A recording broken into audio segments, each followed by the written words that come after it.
നമസ്കാരം. 24 എല്ലാ പ്രിയപ്പെട്ട പ്രേക്ഷകർക്കും മോർണിംഗ് ന്യൂസിലേക്ക് സ്വാഗതം. ഇന്ന് സെപ്റ്റംബർ 25 വ്യാഴാഴ്ചയാണ്. കന്നിമാസം 9-ാം തീയതിയാണ്. ഇന്ന് ഇന്റർനാഷണൽ ഫാർമസിസ്റ്റ് ഡേ കൂടിയാണ്. ആഗോള ആരോഗ്യ സുരക്ഷയിൽ ഫാർമസിസ്റ്റുകളുടെ പങ്ക് അംഗീകരിക്കുന്നതിനാണ് ഈ ദിനാചരണം. മരുന്നുകളുടെ സുരക്ഷ ഉറപ്പാക്കുന്നതിനും ആരോഗ്യം മെച്ചപ്പെടുത്തുന്നതിനും ഫാർമസിസ്റ്റുകളുടെ സംഭാവനകളെക്കുറിച്ചുള്ള അവബോധം പ്രോത്സാഹിപ്പിക്കുന്നതിനും കൂടിയാണ് ഈ ദിനം ആചരിക്കുന്നത് ലക്ഷ്യമിടുന്നത്. ഗായകനും നടനും സംഗീത സംവിധായകനും നിർമ്മാതാവുമൊക്കെയായി ജനമനസ്സുകൾ കീഴടക്കിയ SP ബാലസുബ്രഹ്മണ്യം വിടവാങ്ങിയിട്ട് ഇന്ന് 5 വർഷമാണ്. നിറം മങ്ങാത്ത പാട്ടോർമ്മകൾക്കും മനുഷ്യസ്നേഹത്തിലൂന്നിയ ജീവിതരേഖയ്ക്കും 24-ന്റെ ആദരം.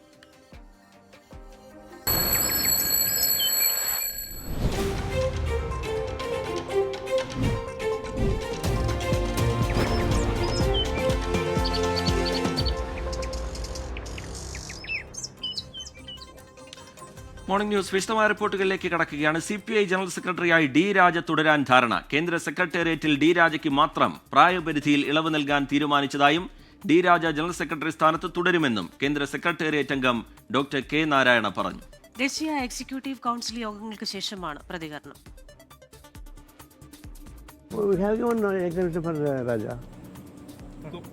Only 1% for exhibition, remaining no.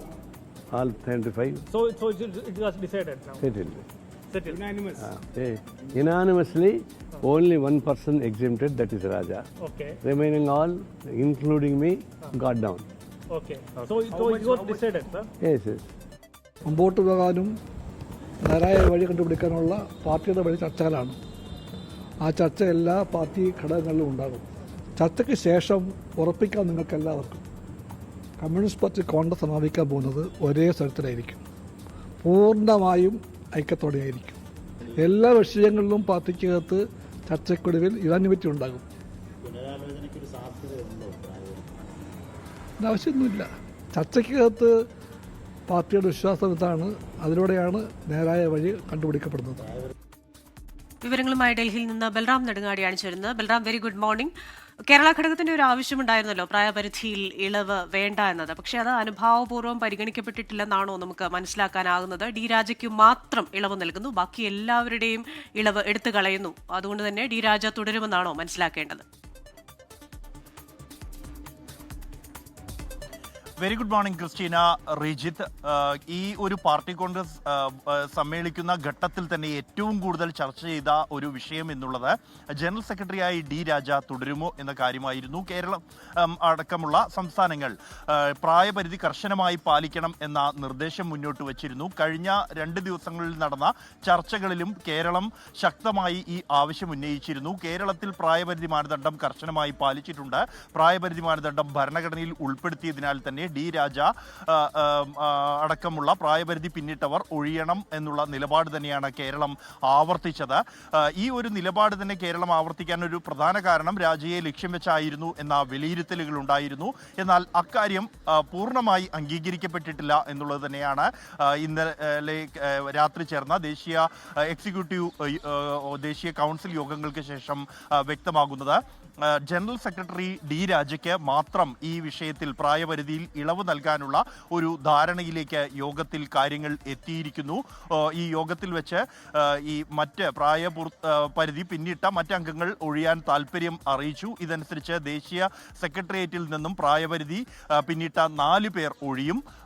അതേസമയം D രാജ തുടരും. അദ്ദേഹം തന്നെ ജനറൽ സെക്രട്ടറി ആകാൻ ഉള്ള ഒരു തീരുമാനവും എടുത്തിരിക്കുന്നു ദേശീയ എക്സിക്യൂട്ടീവ് യോഗത്തിൽ.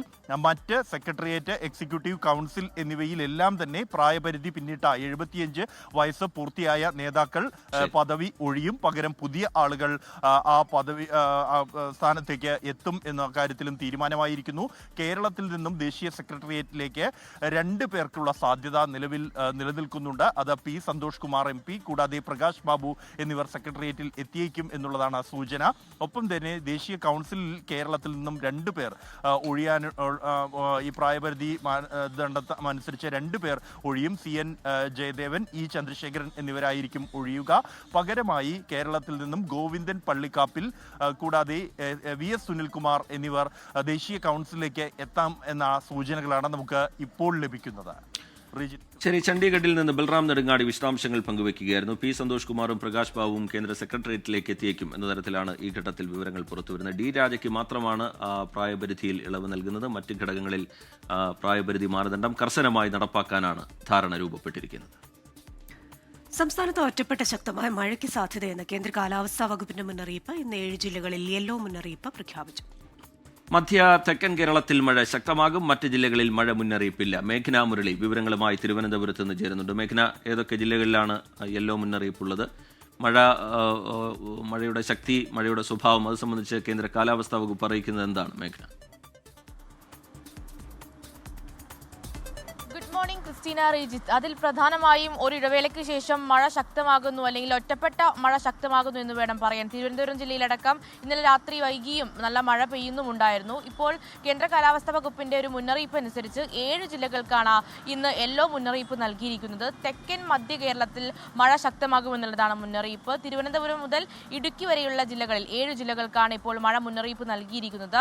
ബാക്കി ജില്ലകൾക്കൊന്നും മഴ മുന്നറിയിപ്പില്ല. അതുപോലെ തന്നെ ബംഗാൾ ഉൾക്കടലിലെ ന്യൂനമർദ്ദം, അത് തീവ്ര ന്യൂനമർദ്ദത്തിന്റെ സ്വാധീനം തന്നെയാണ്. വരും ദിവസങ്ങളിൽ ഈ മാസം 27 വരെ മഴ ശക്തമാകാനും അല്ലെങ്കിൽ മഴയുടെ ശക്തി വർദ്ധിക്കാനും കാരണമെന്നുള്ളതാണ് കേന്ദ്ര കാലാവസ്ഥാ വകുപ്പ് പറയുന്നത്. നാളെയും പ്രധാനമായും പത്തനംതിട്ട മുതൽ ഇടുക്കി, തൃശൂർ വരെയുള്ള ജില്ലകളിൽ മഴ മുന്നറിയിപ്പുണ്ട്. അങ്ങനെ വരുന്ന 27 വരെ മഴ ശക്തമാകുമെന്നുള്ളതാണ് കേന്ദ്ര കാലാവസ്ഥാ വകുപ്പ് മുന്നറിയിപ്പായി നൽകുന്നത്. അതുപോലെ തന്നെ കാറ്റിനും സാധ്യതയുണ്ട്. മറ്റ് കേരള, ലക്ഷദ്വീപ് തീരങ്ങളിൽ മത്സ്യബന്ധനത്തിന് വിലക്കില്ല, പക്ഷേ ജാഗ്രത പാലിക്കണമെന്നും കേന്ദ്ര കാലാവസ്ഥാ വകുപ്പ് മുന്നറിയിപ്പായി നൽകുന്നു. ഈ മാസം 27 വരെ ഇതേ ശക്തിയിൽ മഴ തുടരും. ശരി, മേഘന മുരളിയാണ് തിരുവനന്തപുരത്ത് നിന്ന് മഴ മുന്നറിയിപ്പുമായി ബന്ധപ്പെട്ട വിശദാംശങ്ങൾ നൽകിയത്. NSSുമായുള്ള ബന്ധത്തിലെ വളർച്ച ശക്തമാക്കാൻ ഉറച്ച് CPIM. സർക്കാരിനോട് NSS ഉന്നയിച്ചിട്ടുള്ള ആവശ്യങ്ങളിൽ അനുകൂല തീരുമാനമെടുത്ത് ബന്ധം കൂടുതൽ ദൃഢമാക്കാനാണ് തീരുമാനം. കോളേജ്, സ്കൂൾ അധ്യാപക നിയമനങ്ങളിലും മുന്നോക്ക സംവരണ വിഷയങ്ങളിലും NSS സർക്കാരിന് മുന്നിൽ ആവശ്യങ്ങൾ വെച്ചിട്ടുണ്ട്. NSS നേതൃത്വം ഇപ്പോൾ പ്രകടിപ്പിച്ചിരിക്കുന്ന അനുഭാവപൂർണ്ണ സമീപനം രാഷ്ട്രീയമായി ഗുണം ചെയ്യുമെന്ന വിലയിരുത്തലാണ് party നേതൃത്വത്തിനുള്ളത്.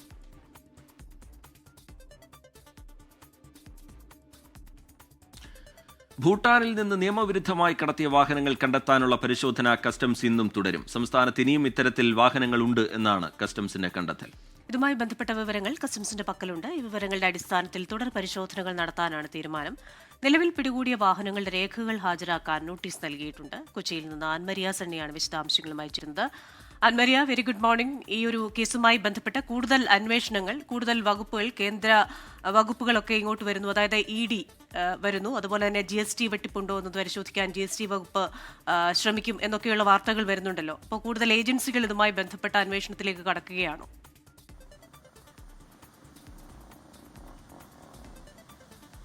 Christina, good morning. Christina സൂചിപ്പിച്ചതുപോലെ തന്നെയാണ് കൂടുതൽ ഏജൻസികൾ, അത് ED ഉൾപ്പെടെയുള്ള വിവിധ കേന്ദ്ര ഏജൻസികൾ ഈ അന്വേഷണത്തിന്റെ ഭാഗമാകും എന്ന് തന്നെയാണ് പറയാനായിട്ട് സാധിക്കുന്നത്. കാരണം അതുമായി ബന്ധപ്പെട്ടിട്ടുള്ള കൂടുതൽ രേഖകൾ കഴിഞ്ഞ ദിവസങ്ങളിൽ നടത്തിയ പരിശോധനകളിൽ ലഭ്യമായിട്ടുണ്ട്. ഈ കഴിഞ്ഞ കുറച്ച് ദിവസങ്ങൾ, ഇന്നലെയും അതുമായി ബന്ധപ്പെട്ടിട്ടുള്ള പരിശോധനകൾ സംസ്ഥാനത്തിന്റെ വിവിധയിടങ്ങളിൽ നടന്നതും അതുമായി ബന്ധപ്പെട്ടിട്ട് വാഹനങ്ങൾ പിടിച്ചെടുത്തതും നമ്മൾ കണ്ടതാണ്. ഈ പിടിച്ചെടുത്ത വാഹനങ്ങളുടെ രേഖകൾ ഹാജരാക്കുന്നതിന് വേണ്ടിയിട്ട് കസ്റ്റംസ് ഇവർക്ക് നോട്ടീസ് നൽകിയിട്ടുണ്ട്. ഈ നൽകിയിരിക്കുന്ന നോട്ടീസിന്റെ അടിസ്ഥാനത്തിൽ ഇവർ രേഖകൾ ഹാജരാക്കിയിരിക്കുന്ന രേഖകൾ പരിശോധിച്ച് അതിനകത്ത് എന്തെങ്കിലും നിയമലംഘനങ്ങൾ നടത്തിയിട്ടുണ്ടോ എന്നതാണ് ഏറ്റവും കൂടുതലായിട്ടും ഇതുമായി ബന്ധപ്പെട്ട് പരിശോധിക്കുന്നത്. അതിനെ തുടർന്നാണ് ED ഉൾപ്പെടെയുള്ള കേന്ദ്ര ഏജൻസികൾ ഈ അന്വേഷണത്തിന്റെ ഭാഗമാക്കുന്നത്. വിവിധ നിയമപരമായിട്ട് വിവിധ ചട്ടലംഘനങ്ങൾ നടന്നിട്ടുണ്ട് എന്ന് ചൂണ്ടിക്കാണിച്ചുകൊണ്ടാണ്, വിവിധ വകുപ്പുകൾ ചൂണ്ടിക്കാണിച്ചുകൊണ്ടാണ് ED ഈ അന്വേഷണത്തിന്റെ ഭാഗമാകാൻ വേണ്ടിയിട്ട് പോകുന്നത്. ED മാത്രമല്ല, വിവിധ കേന്ദ്ര ഏജൻസികൾ ഈ അന്വേഷണത്തിന്റെ ഭാഗമാകുമെന്നാണ് കസ്റ്റംസുമായി ബന്ധപ്പെടുമ്പോൾ അവർ അറിയിച്ചിരിക്കുന്നത്. മറ്റൊരു കാര്യം, ഈ വരും ദിവസങ്ങളിലും ഇതുമായി ബന്ധപ്പെട്ടിട്ടുള്ള വിവിധ പരിശോധനകൾ, വാഹനത്തിന്റെ വിവിധ പരിശോധനകൾ സംസ്ഥാനത്തിന്റെ വിവിധ ഇടങ്ങളിലായിട്ട് നടക്കും. വാഹനങ്ങൾ പിടികൂടാനായിട്ടുള്ള സാധ്യതയുമുണ്ട്. കാരണം ഈ പരിശോധനകൾ നടക്കുന്നത് വിവിധ വാഹനങ്ങളുമായി ബന്ധപ്പെട്ടിട്ടുള്ള രേഖകൾ കസ്റ്റംസിന് ഇവർ ഹാജരാക്കുന്നതിന് മുമ്പ് തന്നെ ഇതിനോടകം തന്നെ ലഭ്യമായിട്ടുണ്ട്. ഈ രേഖകളുടെ എല്ലാം അടിസ്ഥാനത്തിലും അതുമായി ബന്ധപ്പെട്ട് ലഭിച്ചിരിക്കുന്ന സൂചനകളുടെ എല്ലാം അടിസ്ഥാനത്തിലുമാണ് ഇപ്പോൾ പരിശോധനകൾ നടക്കുന്നത്. സംസ്ഥാനത്തിന്റെ എല്ലാ ഭാഗങ്ങളിലും ആ പരിശോധനകൾ നടക്കുന്നതാണ്. ആദ്യഘട്ടത്തിൽ ഇവിടെ ദുൽഖർ സൽമാന്റെ വീട്ടിൽ ഉൾപ്പെടെ പരിശോധനകൾ നടക്കുന്ന സമയത്ത് തന്നെ സംസ്ഥാനത്തിന്റെ വിവിധ ഏകദേശം 30-ലധികം ഇടങ്ങളിലായിട്ട് ഈ പരിശോധനകൾ നടന്നതാണ്. ഈ പരിശോധനകളുടെ അടിസ്ഥാനത്തിലാണ് ഈ വാഹനങ്ങൾ പിടികൂടുന്നത്. ഏകദേശം ഇതിനടുത്ത് തന്നെ വാഹനങ്ങൾ പരിശോധിച്ച സ്ഥലങ്ങളിൽ ഉൾപ്പെടെയുള്ള വാഹനങ്ങളും പിടികൂടിയിട്ടുണ്ട്. ഈ പിടികൂടിയ വാഹനങ്ങൾക്ക് നോട്ടീസ് നൽകും. അത് ദുൽഖർ സൽമാൻ ഉൾപ്പെടെ ഹാജരാകാൻ വേണ്ടിയിട്ടുള്ള നോട്ടീസ് നൽകും. അതിന്റെ എല്ലാം അടിസ്ഥാനത്തിലായിരിക്കും ഇനി തുടരന്വേഷണം മുന്നോട്ട് പോകുന്നത്. ആൻമരിയ സണ്ണി കൊച്ചിയിൽ നിന്ന് വിശദാംശങ്ങൾ പങ്കുവയ്ക്കുകയായിരുന്നു. ഇ ഡി അടക്കമുള്ള കേന്ദ്ര ഏജൻസികളുടെ തുടർ നീക്കവും ഈ വിഷയവുമായി ബന്ധപ്പെട്ട് നിർണായകമാണ്. സർവകലാശാല ചട്ടങ്ങളിൽ നിർണായക ഭേദഗതി മന്ത്രിസഭ പാസാക്കിയെങ്കിലും നിയമമായി മാറുമോ എന്നതിൽ സർക്കാരിന് ആശങ്ക. ഇതുവരെ സർവകലാശാലകളുമായി ബന്ധപ്പെട്ട ബില്ലുകളൊന്നും ഗവർണർ ഒപ്പിട്ടിരുന്നില്ല. ഈ സാഹചര്യത്തിൽ പുതിയ ബില്ലും രാഷ്ട്രപതിക്ക് അയക്കുന്ന അവസ്ഥ തന്നെ വരുമോ എന്നാണ് സർക്കാർ ആശങ്കപ്പെടുന്നത്. സർവകലാശാലകളുമായി ബന്ധപ്പെട്ട സിൻഡിക്കേറ്റ് അംഗങ്ങൾ ആവശ്യപ്പെട്ടാൽ 7 ദിവസത്തിനകം യോഗം ചേരണം എന്ന നിർണായക തീരുമാനമാണ് മന്ത്രിസഭ കൈക്കൊണ്ടത്. സർവകലാശാല ചട്ടങ്ങൾ പ്രകാരം യോഗം വിളിച്ചു ചേർത്താൽ മതിയെന്നാണ് നിലവിലെ നിയമം. രാജ്ഭവനുമായി അടുത്ത ബന്ധം പുലർത്തുന്ന വിസിമാർ സിൻഡിക്കേറ്റ് യോഗം വിളിക്കാതിരിക്കുന്നതിനിടയിലാണ് നിയമത്തിൽ ഭേദഗതി കൊണ്ടുവന്നത്. CPIM നേതാവ് KJ ഷൈന്റെ സൈബർ അധിക്ഷേപ പരാതിയിൽ കൊണ്ടോട്ടി അബു എന്ന യാസർ എടപ്പാളിനെതിരെ ലുക്കൌട്ട് സർക്കുലർ പുറപ്പെടുവിക്കാൻ അന്വേഷണ സംഘം. 3-ാം പ്രതിയായ യാസറിനോട് ഇന്നലെ ചോദ്യം ചെയ്യലിന് ഹാജരാകാൻ ആവശ്യപ്പെട്ടിരുന്നെങ്കിലും എത്തിയില്ല. ഇന്ന് തന്നെ വിമാനത്താവളങ്ങളിലേക്കുള്ള ലുക്കൌട്ട് സർക്കുലറിനുള്ള നടപടികൾ തുടങ്ങും. 1-ാം പ്രതി ഗോപാലകൃഷ്ണന്റെ മുൻകൂർ ജാമ്യാപേക്ഷയിൽ കോടതി ആവശ്യപ്പെട്ട റിപ്പോർട്ട് ഇന്നോ നാളെയോ സമർപ്പിക്കും. പിടിച്ചെടുത്ത ഫോണുകളും മെമ്മറി കാർഡും കോടതിയിൽ ഹാജരാക്കിയ ശേഷം ശാസ്ത്രീയ പരിശോധനയ്ക്ക് അയക്കും. അധിക്ഷേപ പോസ്റ്റുകളുടെ ഉറവിടത്തെക്കുറിച്ച് മെറ്റയിൽ നിന്നുള്ള റിപ്പോർട്ട് ലഭിച്ചാലുടൻ കൂടുതൽ പേരെ പ്രതി ചേർക്കുന്നതടക്കമുള്ള നടപടികളിലേക്ക് അന്വേഷണ സംഘം കടക്കും. KJ ഷൈനെതിരായ അധിക്ഷേപ പരാമർശ കേസിൽ 2-ാം പ്രതി KM ഷാജഹാന്റെ മെമ്മറി കാർഡ് പിടിച്ചെടുത്തു. സമൂഹമാധ്യമങ്ങളിൽ പങ്കുവച്ച വീഡിയോയിൽ പേര് പരാമർശിച്ചിട്ടില്ല എന്നാണ് ഷാജഹാന്റെ മൊഴി. കേസിൽ 1-ാം പ്രതിയായ ഗോപാലകൃഷ്ണന്റെ ഹർജിയെ എതിർത്ത് ഇന്ന് കോടതിയിൽ അന്വേഷണ സംഘം റിപ്പോർട്ട് നൽകും. 24 ബ്രേക്കിംഗ്. ആൻമരിയ സണ്ണിയാണ് വിശദാംശങ്ങളുമായി വീണ്ടും ചേരുന്നത്. Ann Maria, good morning again. ഈ കേസുമായി ബന്ധപ്പെട്ട് ഇന്നുള്ള തുടർ നടപടികൾ എന്തൊക്കെയാണ്?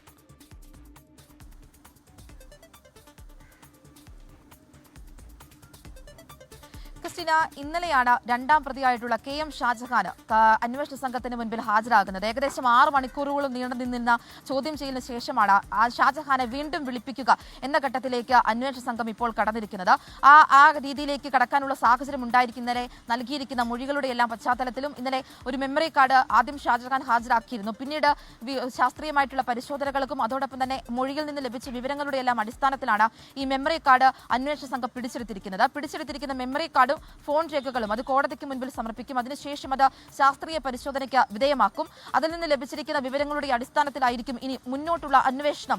അത് ഏത് രീതിയിൽ പോകുമെന്നുള്ള കാര്യത്തിൽ അന്വേഷണ സംഘത്തിന് തീർച്ചയുണ്ടാവുക. കാരണം ഈ മെറ്റയിൽ നിന്നുള്ള വിവരങ്ങളുടെ അടിസ്ഥാനത്തിലാണ് അന്വേഷണ സംഘം ഇപ്പോൾ നിലവിൽ മുന്നോട്ട് പോകുന്നതിന് വേണ്ടി തീരുമാനിച്ചിരുന്നത്. പക്ഷേ മെറ്റയിൽ നിന്നും കൂടുതൽ വിവരങ്ങൾ ലഭിക്കാത്തതിന്റെ സാഹചര്യത്തിൽ ഈ അന്വേഷണ സംഘത്തിന് ലഭിച്ചിരിക്കുന്ന ചില വിവരങ്ങളുടെ അടിസ്ഥാനത്തിലാണ് ആളുകൾക്ക് ചോദ്യം ചെയ്തുകൊണ്ടിരിക്കുന്നതും രേഖകളെല്ലാം ഉൾപ്പെടെയുള്ള കാര്യങ്ങളെല്ലാം അന്വേഷണ സംഘം ഈ ഫോൺ രേഖകൾ ഉൾപ്പെടെയുള്ള കാര്യങ്ങൾ അന്വേഷണ സംഘം പിടിച്ചെടുക്കുകയും ചെയ്തിരിക്കുക. അതിലൊന്നാണ് ഇന്നലെ KM ഷാജഹാൻ ഹാജരാക്കിയിരുന്ന മെമ്മറി കാർഡ്. ആ മെമ്മറി കാർഡാണ് ഈ കോടതിക്ക് മുൻപിലേക്ക് സമർപ്പിക്കും. പിന്നീട് കോടതിയുടെ അനുമതിയോട് കൂടിയായിരിക്കും അത് കൂടുതൽ പരിശോധനകൾക്ക് വേണ്ടിയിട്ട് ശാസ്ത്രീയ പരിശോധനകൾക്ക് വേണ്ടിയിട്ട് വിധേയമാക്കുക. അതിനുശേഷം KM ഷാജഹാനെ വീണ്ടും വിളിപ്പിക്കും. ഈ വീണ്ടും വിളിപ്പിച്ച് അത് അറസ്റ്റ് ഉൾപ്പെടെയുള്ള കാര്യങ്ങളിലേക്ക് കടക്കാൻ വേണ്ടിയിട്ടാണ് അന്വേഷണ സംഘത്തിന്റെ തീരുമാനം. താൻ ഒന്നും ചെയ്തിട്ടില്ല എന്നുള്ള മൊഴിയിൽ തന്നെ ഉറച്ചു നിൽക്കുകയാണ് KM ഷാജഹാൻ. പക്ഷേ കൃത്യമായിട്ടുള്ള തെളിവുകൾ, അത് ഐഫോണിൽ നിന്ന് ലഭിച്ച കൃത്യമായിട്ടുള്ള തെളിവുകളുടെ എല്ലാം അടിസ്ഥാനത്തിലായിരുന്നു ഇന്നലെ 6 മണിക്കൂർ നീണ്ടുനിന്ന ആ ചോദ്യം ചെയ്യൽ നടന്നിരുന്നത്. ഇനി മറ്റൊരു കാര്യം, അത് 3-ാം പ്രതിയായിട്ടുള്ള യാസർ എടപ്പാളിനെ വീണ്ടും ചോദ്യം ചെയ്യുന്നതിന് വേണ്ടിയിട്ട് നോട്ടീസ് നൽകും. ഇനി വീണ്ടും ചോദ്യം ചെയ്യുന്ന നോട്ടീസ് നൽകിയതിന് ശേഷവും ഈ യാസർ അതുമായി ബന്ധപ്പെട്ടിട്ടുള്ള അന്വേഷണവുമായി സഹകരിക്കുന്ന രീതിയിൽ മുന്നോട്ട് പോകുന്നില്ല എങ്കിൽ അത് ലുക്കൌട്ട് നോട്ടീസ് പുറത്തിറക്കുക എന്ന സാഹചര്യത്തിലേക്ക് തന്നെ കടക്കാൻ വേണ്ടിയിട്ടാണ് അന്വേഷണ സംഘത്തിന്റെ തീരുമാനം. മറ്റൊരു കാര്യം, 1-ാം പ്രതിയായിട്ടുള്ള ഗോപാലകൃഷ്ണൻ കോടതിയിൽ കഴിഞ്ഞ ദിവസം മുൻകൂർ ജാമ്യാപേക്ഷ നൽകിയിരുന്നു.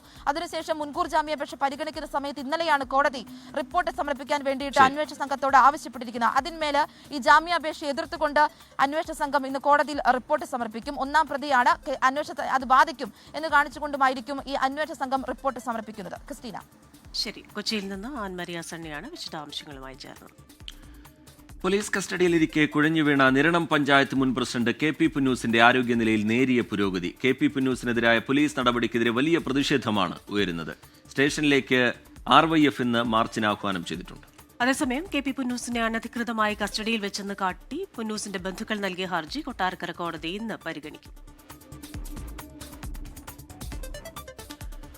തിരുവനന്തപുരം വെള്ളായണിയിലെ നൃത്താധ്യാപകന്റെ മരണത്തിൽ സമഗ്ര അന്വേഷണം ആവശ്യപ്പെട്ട് കുടുംബം ഇന്ന് പരാതി നൽകും. മുഖ്യമന്ത്രിക്കും പോലീസ് മേധാവിക്കും പരാതി നൽകാനാണ് തീരുമാനം. പോലീസ് അന്വേഷണത്തിൽ കുടുംബം അതൃപ്തി പരസ്യമാക്കിയിരുന്നു. പരാതി അറിയിച്ചിട്ടും മൊഴികൾ എടുക്കാൻ പോലും പോലീസ് തയ്യാറായില്ലെന്ന് ആരോപണമുണ്ട്.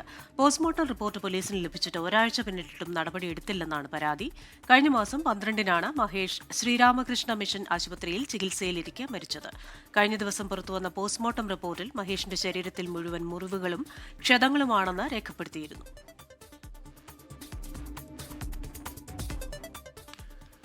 സംസ്ഥാന പദവി നൽകണമെന്നാവശ്യപ്പെട്ട് ലഡാക്കിലുണ്ടായ പ്രതിഷേധത്തിന് പിന്നിൽ ഗൂഢാലോചനയുണ്ടെന്ന് ലഡാക്ക് ലഫ്റ്റനന്റ് ഗവർണർ കവീന്ദർ ഗുപ്ത.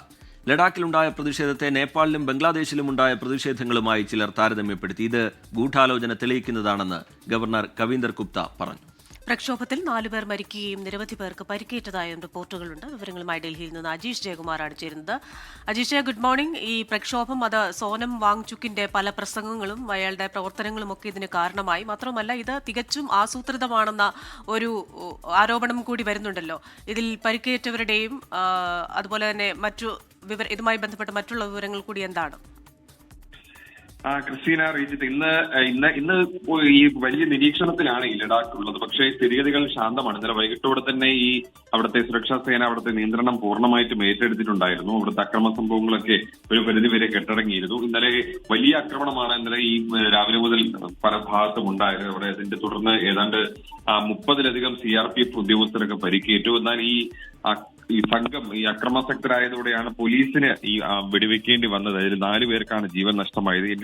ഇന്നലെ ഒടുവിൽ ഈ കേന്ദ്ര ആഭ്യന്തര മന്ത്രാലയം ഒരു പ്രസ്താവന ഇറക്കിയിരുന്നു. അതിൽ ഈ അവിടുത്തെ ലഫ്റ്റനന്റ് ഗവർണർ പറയുന്നത് പോലെ തന്നെയാണ് ഈ ആഭ്യന്തര മന്ത്രാലയം പറയുന്നത്. പിന്നിൽ ഒരു ഗൂഢാലോചനയുണ്ട്. അവിടുത്തെ അതിൽ പ്രധാന പങ്ക് ഈ പരിസ്ഥിതി പ്രവർത്തകനായിട്ടുള്ള സോനം വാങ്ചുക്കിന് തന്നെയാണ്. കാരണം അദ്ദേഹം നടത്തിയ പ്രസംഗങ്ങൾ അത് ഈ ജനക്കൂട്ടത്തെ വഴിതെറ്റിക്കാനിടയായി. ജനക്കൂട്ടം ഈ അറബ് വസന്തം, ഒപ്പം തന്നെ നേപ്പാളിലെ പ്രക്ഷോഭം പോലുള്ള സംഭവങ്ങളൊക്കെ ഈ പ്രസംഗങ്ങളിൽ വന്നിരുന്നു. അതുകൊണ്ടാണ് ജനക്കൂട്ടം വഴിതെറ്റി അക്രമാസക്തരായത്. മാത്രമല്ല, ഈ വലിയ കലാപം ഉണ്ടായ സമയത്ത്, പ്രക്ഷോഭം ഉണ്ടായ സമയത്ത് ഈ സോനം വാങ്ചുക്ക് അത് നിയന്ത്രിക്കാൻ ഇടപെടാതെ അവിടെ നിന്ന് ഈ നിരാഹാര സമരം അവസാനിപ്പിച്ച് സ്വന്തം ഗ്രാമത്തിലേക്ക് മടങ്ങി എന്നതടക്കമുള്ള ആരോപണങ്ങളാണ് കേന്ദ്ര ആഭ്യന്തര മന്ത്രാലയം പ്രസ്താവനയിൽ കുറ്റപ്പെടുന്നത്. എന്തായാലും സ്ഥിതിഗതികൾ ഇപ്പോൾ ഏതാണ്ട് ശാന്തമാണ്. പക്ഷെ നിരീക്ഷണത്തിൽ തന്നെ തുടരുകയാണ്. ഇവർ ഉന്നയിച്ച വിഷയങ്ങളുമായി ബന്ധപ്പെട്ട് ചർച്ച തുടരും എന്ന് തന്നെയാണ് കേന്ദ്ര ആഭ്യന്തര മന്ത്രാലയം അറിയിക്കുന്നത്. അജീഷ് ജയകുമാർ ഡൽഹിയിൽ നിന്ന് വിശദാംശങ്ങൾ പങ്കുവയ്ക്കുകയായിരുന്നു. തിരുവനന്തപുരം നഗരസഭാ കൌൺസിലർ തിരുമല അനിൽ ആത്മഹത്യ ചെയ്ത സംഭവത്തിൽ ബാങ്ക് രേഖകൾ ഇന്ന് അന്വേഷണ സംഘത്തിന് മുന്നിൽ ഹാജരാക്കിയേക്കും. തിരുമല അനിൽ പ്രസിഡന്റായ ഫാം ടൂർ സഹകരണ സംഘത്തിന്റെ ഓഡിറ്റ് റിപ്പോർട്ട് അടക്കം രേഖകൾ ആവശ്യപ്പെട്ട അന്വേഷണ സംഘം കഴിഞ്ഞ ദിവസം കത്ത് നൽകിയിരുന്നു. വിഷയം ചർച്ച ചെയ്യാൻ BJP ജില്ലാ കമ്മിറ്റി ഉടൻ ചേരും. മേഘന മുരളി വിവരങ്ങളുമായി ചേരുന്നുണ്ട് തിരുവനന്തപുരത്ത് നിന്ന്. മേഘന, നേരത്തെ ഈ സഹകരണ വകുപ്പിന്റെ അന്വേഷണ റിപ്പോർട്ട് ഇതുമായി ബന്ധപ്പെട്ട് പുറത്തു വന്നതാണ്. അതിലെ വിവരങ്ങൾ പുറത്തു വന്നതാണ്. അതിൽ ഈ കോടികളുടെ തിരിമറിയുമായി ബന്ധപ്പെട്ടുള്ള ആക്ഷേപങ്ങളും പരാമർശങ്ങളുമുണ്ട്.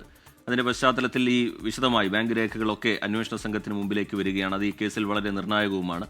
വിവരങ്ങൾ എന്താണ് മേഘന? തീർച്ചയായും ശ്രീജിത്ത്, അതിൽ പ്രധാനമായും പൂജപ്പുര പോലീസ് അന്വേഷണം കന്റോൺമെന്റ് ACയുടെ നേതൃത്വത്തിലുള്ള പ്രത്യേക അന്വേഷണ സംഘത്തിന് കൈമാറിക്കഴിഞ്ഞു. ഇപ്പോൾ കന്റോൺമെന്റ് ACയുടെ നേതൃത്വത്തിലാണ് കേസ് അന്വേഷിക്കുന്നത്. അതിൽ ഇന്നലെ തന്നെ ഈ ബാങ്ക് രേഖകൾ ഹാജരാക്കാൻ ആവശ്യപ്പെട്ട് ഒരു കത്ത് നൽകിയിട്ടുണ്ടായിരുന്നു. അതിൽ പ്രധാനമായും ഹാജരാക്കേണ്ട രേഖകൾ നേരത്തെ പറഞ്ഞതുപോലെ തന്നെ ഈ സഹകരണ സംഘത്തിൽ 2 തവണയായി ഓഡിറ്റ് നടന്നിട്ടുണ്ട്. ഈ ഓഡിറ്റ് റിപ്പോർട്ട്, അതുപോലെ തന്നെ ഭരണസമിതി അംഗങ്ങളുടെ വിവരങ്ങൾ, നിക്ഷേപകരുടെ വിവരങ്ങൾ, വായ്പ എടുത്തവരുടെ വിവരങ്ങൾ എന്നിവയാണ് ഹാജരാക്കാൻ നിർദ്ദേശം നൽകിയിരിക്കുന്നത്. അത് ഇന്നുണ്ടാകുമെന്നുള്ളത് തന്നെയാണ് അറിയാൻ കഴിയുകയും ചെയ്യുന്നത്.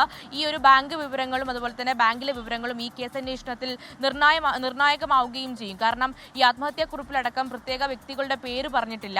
വേണ്ടപ്പെട്ട ആളുകളെ സഹായിച്ചു, പിന്നീട് ഒരു പ്രതിസന്ധി ഘട്ടത്തിൽ ഇവർ തിരിച്ചു സഹായിച്ചില്ല എന്നുള്ളതാണ് ആത്മഹത്യാക്കുറിപ്പിൽ പറയുന്നത്. ഇത് ആരൊക്കെയാണ് എന്നൊക്കെയുള്ളത് കൂടാതെ ഒരു പ്രത്യേക വ്യക്തിയുടെ പേരെടുത്ത് കേസ് അന്വേഷിക്കാനോ കേസ് രജിസ്റ്റർ ചെയ്യാനോ പോലീസിന് കഴിഞ്ഞിട്ടുമില്ല. അതുകൊണ്ട് തന്നെ ഈ ബാങ്കിലെ വിവരങ്ങളും അതുപോലെ തന്നെ ഓഡിറ്റ് റിപ്പോർട്ടും ഈ വായ്പ എടുത്തവരുടെ അടക്കം വിവരങ്ങൾ നിർണായകമാകും കേസന്വേഷണത്തിൽ എന്ന കാര്യത്തിലും സംശയമില്ല. അതേസമയം ഇതിൽ CPM ആരോപിക്കുന്നത് ഈ ബാങ്കിലെ വിവരങ്ങൾ പ്രധാനപ്പെട്ട നേതാക്കൾ ഇടപെട്ട് തന്നെ ഈ ബാങ്കിൽ നിന്ന് മാറ്റി എന്നുള്ളതാണ്. ഓഡിറ്റ് റിപ്പോർട്ടുകളിലടക്കം തിരിമറി നടന്നിട്ടുണ്ട് എന്നുള്ളതാണ് CPM നിലവിൽ ആരോപിക്കുന്നത്. ഇന്ന് ഈ രേഖകൾ ഹാജരാക്കിയാൽ മാത്രമേ ഇതിൽ തുടർ വിവരങ്ങൾ ലഭ്യമാവുകയുള്ളൂ. അതുപോലെ തന്നെ BJPയിലും ഇതുമായി ബന്ധപ്പെട്ട് ഈ അനിലിന്റെ ആത്മഹത്യയുമായി ബന്ധപ്പെട്ട് സമ്മർദ്ദങ്ങളും അതുപോലെ തന്നെ പ്രശ്നങ്ങളും ഒക്കെ നിലനിൽക്കുന്നുണ്ട്. അതിൽ പ്രധാനമായും അനിൽ ആത്മഹത്യ ചെയ്യുന്നതിന് മുന്നേ തന്നെ ഈ പ്രശ്നങ്ങൾ പറഞ്ഞുകൊണ്ട് അല്ലെങ്കിൽ ഈ വായ്പ തിരിച്ചടക്കുന്നില്ല എന്നുള്ള കാര്യങ്ങളടക്കം പറഞ്ഞുകൊണ്ട് പല നേതാക്കളെയും പല ജില്ലാ നേതാക്കളെ അടക്കം സന്ദർശിച്ചു കണ്ടിട്ടുണ്ടായിരുന്നു. പക്ഷെ അവർ ഇടപെട്ടില്ല. അവർ ഈ പ്രശ്നം പരിഹരിക്കാൻ തയ്യാറായില്ല എന്നടക്കമുള്ള കാര്യങ്ങൾ BJPക്കുള്ളിൽ തന്നെ വിമർശനമായി വരികയും ചെയ്യുന്നുണ്ട്. എന്തായാലും ഇപ്പോൾ നഗരസഭാ കൗൺസിൽ ചേരുമ്പോൾ ഇത്തരം ഈ രേഖകൾ തിരിമറി നടത്തിയ കാര്യങ്ങളടക്കം CPM ഉന്നയിക്കാൻ ആലോചിക്കുന്നു. അതുപോലെ തന്നെ ഈ BJP ജില്ലാ കമ്മിറ്റിയും ഉടൻ ചേരുമെന്നുള്ളതാണ് അറിയാൻ കഴിയുന്നത്. അതിൽ ഈ പ്രശ്നങ്ങളും ചർച്ച ചെയ്യുമെന്നും അറിയുന്നു. കുട്ടികൾക്കും യുവാക്കൾക്കുമിടയിലെ ലഹരി വ്യാപനം തടയാൻ സമഗ്ര കർമ്മ പദ്ധതിക്ക് രൂപം നൽകി സർക്കാർ. വിവിധ വകുപ്പുകളെ ഏകോപിപ്പിച്ചുകൊണ്ടുള്ള പ്രവർത്തനം സാധ്യമാക്കാനാണ് മിഷൻ മാതൃകയിൽ പ്രവർത്തിക്കാൻ തീരുമാനമായത്. മുഖ്യമന്ത്രി ചെയർപേഴ്സണും മന്ത്രിമാർ അംഗങ്ങളുമായാണ് സംസ്ഥാനതല സമിതി വരിക. സംയോജിത കർമ്മ പദ്ധതി റിപ്പോർട്ട് 24 പുറത്തുവിടുന്നു. 3 പ്രധാന ലക്ഷ്യങ്ങളാണ് മിഷൻ മാതൃകയിലുള്ള സംയോജിത കർമ്മ പദ്ധതിയിലൂടെ സർക്കാർ ലക്ഷ്യമിടുന്നത്. 1. യുവാക്കളുടെയും കുട്ടികളുടെയും കൗമാരക്കാരുടെയും എല്ലാം മാനസികാരോഗ്യനില മെച്ചപ്പെടുത്തുക. 2. അക്രമങ്ങൾക്കും ലഹരിക്കുമെതിരെ പ്രതിരോധം തീർക്കുക. 3. സുരക്ഷിതവും ആരോഗ്യകരവുമായ ഒരു സാമൂഹ്യ അന്തരീക്ഷം സൃഷ്ടിക്കുക. ഇവയാണ് പ്രധാന ലക്ഷ്യങ്ങൾ.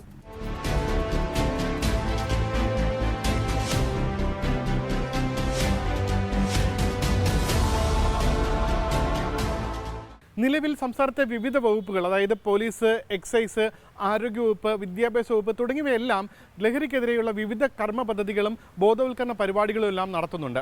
പക്ഷേ ഇവയ്ക്കൊന്നും സംസ്ഥാന തലത്തിൽ ഒരു ഏകോപനമില്ല. എന്നാൽ പുതിയ മിഷൻ പദ്ധതി വരുന്നതോടുകൂടി സംസ്ഥാന തലത്തിൽ ഒരു ഏകോപനം നടപ്പിലാക്കാൻ കഴിയുമെന്നാണ് കരുതുന്നത്. അതുകൊണ്ട് തന്നെ വിവിധ പദ്ധതികളായ ജീവനി, വിമുക്തി, ഒപ്പം സ്റ്റുഡൻറ് ഹെൽത്ത്, പാരന്റിംഗ് ക്ലിനിക്ക് തുടങ്ങിയ പദ്ധതികൾക്കെല്ലാം ഒരു ഏകീകൃത സ്വഭാവം വരികയും അത് സംസ്ഥാന തലം മുതൽ ജില്ലാതലം, തദ്ദേശ സ്ഥാപന തലത്തിൽ വരെ വിവിധ കമ്മിറ്റികളിലൂടെ ഈ പരിപാടികൾ കടന്നു പോവുകയും ചെയ്യും.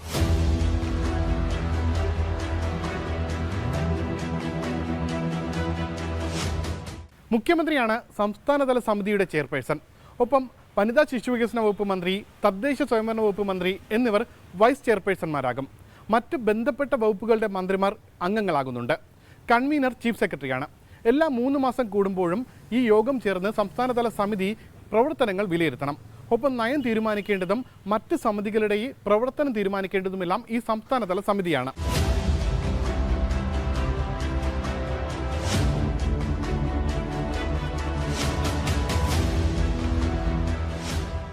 സംസ്ഥാന തലത്തിൽ ചീഫ് സെക്രട്ടറി അധ്യക്ഷനായ മറ്റൊരു എക്സിക്യൂട്ടീവ് കമ്മിറ്റി കൂടി ഉണ്ടാകും. ചീഫ് സെക്രട്ടറിക്ക് പുറമെ മറ്റ് ബന്ധപ്പെട്ട വകുപ്പുകളുടെ സെക്രട്ടറിമാരും ഇതിൽ അംഗങ്ങളായിരിക്കും. ജില്ലാ തലത്തിലും ഒപ്പം തദ്ദേശ സ്ഥാപന തലത്തിലും ടാസ്ക് ഫോഴ്സുകളാണ്. ജില്ലാ തലത്തിലെ ടാസ്ക് ഫോഴ്സിൻ്റെ ജില്ലാ പഞ്ചായത്ത് പ്രസിഡന്റായിരിക്കും അധ്യക്ഷൻ. ഒപ്പം തദ്ദേശ സ്ഥാപന തലത്തിൽ തദ്ദേശ സ്ഥാപനത്തിൻ്റെ പ്രസിഡന്റായിരിക്കും അതിൻ്റെ അധ്യക്ഷൻ. എല്ലാ മാസവും ഇവയുടെ യോഗം ചേർന്ന് പ്രവർത്തനങ്ങൾ വിലയിരുത്തണം. റിപ്പോർട്ട് വനിതാ ശിശുവികസന വകുപ്പ് ഡയറക്ടർ സർക്കാരിന് കൈമാറണം.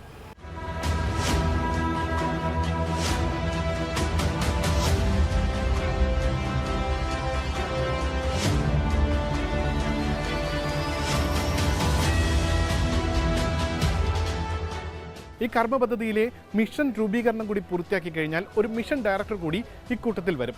നിലവിൽ സംസ്ഥാനത്ത് നിരവധി മിഷനുകൾ, ഹരിത കേരള മിഷനാകട്ടെ, ലൈഫ് മിഷനാകട്ടെ, ആർദ്രം മിഷനാകട്ടെ, നിരവധി മിഷനുകൾ വിജയിച്ച മാതൃക സംസ്ഥാനത്തിനുണ്ട്.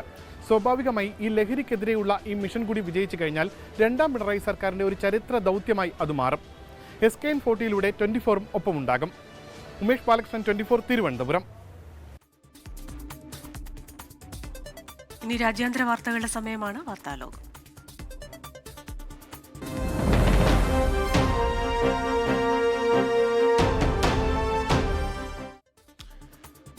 ലോകസമാധാനത്തിന് ഭീഷണിയാകും മുമ്പ് ആർട്ടിഫിഷ്യൽ ഇന്റലിജൻസിന് നിയന്ത്രണം കൊണ്ടുവരണമെന്ന് ഐക്യരാഷ്ട്രസഭ സെക്യൂരിറ്റി കൗൺസിൽ മിക്ക രാജ്യങ്ങളും ആവശ്യപ്പെട്ടു. AI സാങ്കേതിക വിദ്യയുടെ മേൽനോട്ടത്തിനും നിയന്ത്രണത്തിനുമുള്ള നിയമങ്ങൾ സൃഷ്ടിക്കുന്നതിന് വാച്ച് ഡോഗിനെ നിയമിക്കണമെന്ന് UN secretary general Antonio Guterres ആവശ്യപ്പെട്ടു. വിവരങ്ങളുമായി അമേരിക്കയിലെ ന്യൂജേഴ്സിയിൽ നിന്ന് മധു കൊട്ടാരക്കരയാണ് ചേരുന്നത്. Madhu, good evening. ഇപ്പോൾ ഈ AI എന്ന് പറയുന്നത് ലോകത്ത് എവിടെ നിന്നും ഉള്ള കമ്പനികൾ അതുമായി ബന്ധപ്പെട്ട സോഫ്റ്റ്വെയറും ആപ്ലിക്കേഷൻസും ഒക്കെ ഇറക്കുന്നുണ്ട്. അതുകൊണ്ട് തന്നെ ഒരു രാജ്യാന്തര നിയമം ഇത് നിയന്ത്രിക്കുന്നതിനായി ആവശ്യമാണ്. AI-യുമായി ബന്ധപ്പെട്ട ആത്മഹത്യകൾ, വിഷാദത്തിലേക്ക് പോകുന്നവർ, അങ്ങനെ പല പ്രശ്നങ്ങളുമുണ്ട്. അപ്പോൾ ഇതിനെ നിയന്ത്രിക്കാനായി ഇനി നാളെ ഒരു കാലത്ത് മനുഷ്യനെ നിയന്ത്രിക്കുന്ന ഒന്നായി AI മാറുമോ എന്നും അറിയില്ല. ഇക്കാര്യത്തിൽ UN ഏത് തരത്തിലുള്ള ആശങ്കയാണ് വ്യക്തമാക്കുന്നത്? എന്ത് നടപടിയാണ് ആവശ്യപ്പെടുന്നത്? Good morning Rijith, Christina. ഐക്യരാഷ്ട്രസഭയുടെ 80ാമത് ജനറൽ അസംബ്ലിയുടെ ആദ്യ 2 ദിനങ്ങൾ പ്രധാനമായും ഗസയിലെയും യുക്രൈനിലെയും യുദ്ധങ്ങൾ കൊണ്ടുപോയപ്പോൾ 3-ാം ദിനം ആഗോള ഭീഷണി ഉയർത്തുന്ന വിഷയങ്ങളിലേക്ക് മാറുകയായിരുന്നു. ചൈനയുടെ premier Xi Jinping video call പ്രസംഗത്തിൽ കാലാവസ്ഥാ വ്യതിയാനവും അന്തരീക്ഷ മലിനീകരണം ഒക്കെ ചർച്ചയാക്കിയപ്പോൾ ഐക്യരാഷ്ട്രസഭയുടെ സുരക്ഷാ കൗൺസിൽ ആർട്ടിഫിഷ്യൽ ഇന്റലിജൻസിലേക്ക് ഇന്ന് ഉച്ചയ്ക്ക് ശേഷം മാറുകയായിരുന്നു. ലോക സമാധാനത്തിന് ഭീഷണിയാകും മുമ്പ് ആർട്ടിഫിഷ്യൽ ഇന്റലിജൻസിന് നിയന്ത്രണം കൊണ്ടുവരണമെന്ന് ഐക്യരാഷ്ട്രസഭ സെക്യൂരിറ്റി കൗൺസിൽ മിക്കവാറുമുള്ള എല്ലാ രാജ്യങ്ങളും ആവശ്യപ്പെട്ടു കഴിഞ്ഞു. ഈ ആർട്ടിഫിഷ്യൽ ഇന്റലിജൻസിനെ നിരീക്ഷിക്കുന്നതിനും നിയന്ത്രിക്കുന്നതിനുമുള്ള ഒരു ഗ്ലോബൽ വാച്ച് ഡോഗിനെ തന്നെ നിയമിക്കണമെന്നാണ് ആദ്യം ഇത് സംബന്ധിച്ച് സംസാരിച്ച UN സെക്രട്ടറി ജനറൽ അന്റോണിയോ ഗട്ടറസ് ആവശ്യപ്പെട്ടത്. അതുപോലെ AI സാങ്കേതിക വിദ്യയിലെ പുരോഗതി മനുഷ്യന്റെ ദൈനംദിന ജീവിതത്തെ മാറ്റുന്നതിനും അപ്പുറം കടന്നുപോയിരിക്കുകയാണ്. കൂടാതെ അത് അന്താരാഷ്ട്ര തലത്തിലൊക്കെ തന്നെ സുരക്ഷിതമായിട്ടുള്ള ഒരു എൻവയൺമെന്റിന് മാറ്റങ്ങൾ കൊണ്ടുവരുന്നെന്ന് ഈ സെക്യൂരിറ്റി കൗൺസിലിന്റെ പ്രസിഡന്റ് ആയിട്ടുള്ള ലീ ജെ മ്യൂങ് പറയുകയുണ്ടായി. സൗത്ത് കൊറിയയുടെ പ്രതിനിധിയാണ്, അവർക്കാണ് ഇപ്പോൾ സെക്യൂരിറ്റി കൗൺസിലിന്റെ പ്രസിഡന്റ് സ്ഥാനം. ഈ വിഷയത്തിൽ സംസാരിക്കണമെന്ന് ആവശ്യപ്പെട്ട് ഇതിനോടകം തന്നെ 88 രാജ്യങ്ങൾ ഇപ്പോൾ തന്നെ ഐക്യരാഷ്ട്രസഭയോട് ആവശ്യപ്പെട്ടതുകൊണ്ട് ഈ ചർച്ച നാളെയും തുടരുവാനായിട്ട് തീരുമാനിച്ചിട്ടുണ്ട്. ഈ വിവരങ്ങളുടെ വിശ്വാസ്യതയൊക്കെ ദുർബലപ്പെടുത്തുന്ന വ്യാജ ശബ്ദം ഉണ്ടാകുന്നതിനെ പറ്റി പല രാജ്യങ്ങളും അവരുടെ ആശങ്ക അറിയിക്കുകയുണ്ടായി. കൃഷ്ണ, റീജിത്ത്. ശരി, മധു കൊട്ടാരക്കര ന്യൂജേഴ്സിയിൽ നിന്ന് വിശദാംശങ്ങൾ പങ്കുവയ്ക്കുകയായിരുന്നു. സിറിയക്കെതിരായ ഉപരോധങ്ങൾ പൂർണ്ണമായി നീക്കണമെന്ന് UN പൊതുസഭയിൽ സിറിയൻ പ്രസിഡന്റ് അഹമ്മദ് അൽ ഷറ. ആണവായുധമുണ്ടാക്കാൻ ഇറാൻ ശ്രമിക്കുന്നില്ലെന്ന് ആവർത്തിച്ച് ഇറാൻ പ്രസിഡന്റ് മസൂദ് പെസഷ്കിയാൻ. യുക്രൈന്റെ പ്രതിരോധത്തിനായി ആയുധങ്ങൾ നൽകാൻ അന്താരാഷ്ട്ര സമൂഹത്തോട് യുക്രൈൻ പ്രസിഡന്റ് വൊളോദിമീർ സെലൻസ്കി അഭ്യർത്ഥിച്ചു. ഗസയിലേക്ക് സഹായം എത്തിക്കാൻ ശ്രമിക്കുന്ന ഗ്രറ്റ തൻബർഗിന്റെ ഗ്ലോബൽ സുമുദ് ഫ്ലോട്ടിലയെ അനുഗമിക്കാൻ സൈനിക കപ്പൽ അയക്കുമെന്ന് സ്പെയിൻ പ്രധാനമന്ത്രി പെഡ്രോ സാഞ്ചസ് വ്യക്തമാക്കി. ഐക്യരാഷ്ട്രസഭ പൊതുസഭയുടെ 2ാം ദിവസത്തെ സമ്മേളനം വിവിധ രാഷ്ട്ര നേതാക്കളുടെ പ്രതികരണങ്ങൾ കൊണ്ട് ശ്രദ്ധേയമായി. തെക്കൻ ഇസ്രയേലിലെ എയ്ലത്ത് നഗരത്തിലേക്ക് ഹൂതികളുടെ ഡ്രോൺ ആക്രമണം. 22 പേർക്ക് പരിക്കേറ്റു. 2 പേരുടെ നില ഗുരുതരമാണ്. ഇസ്രയേലിന്റെ വ്യോമ പ്രതിരോധ സംവിധാനം ഭേദിച്ചെത്തിയ ഡ്രോൺ തടയാൻ ശ്രമിച്ചെങ്കിലും സാധിച്ചില്ല. ബീർഷെബ പ്രദേശത്ത് നിരവധി ഡ്രോണുകൾ ഉപയോഗിച്ച് നടത്തിയ ആക്രമണം വിജയകരമായിരുന്നെന്ന് ഹൂതി വക്താവ് അറിയിച്ചു. ഹൂതി സർക്കാരിന് വേദനാജനകമായ തിരിച്ചടി നൽകുമെന്ന് ഇസ്രായേൽ പ്രധാനമന്ത്രി ബെഞ്ചമിൻ നെതന്യാഹു വ്യക്തമാക്കി. ഇസ്രയേലിനെ ദ്രോഹിക്കുന്നവർക്ക് 7 മടങ്ങായി തിരിച്ചടി നൽകുമെന്ന് ഇസ്രയേൽ പ്രതിരോധ മന്ത്രി ഇസ്രയേൽ കട്സ് പ്രതികരിച്ചു.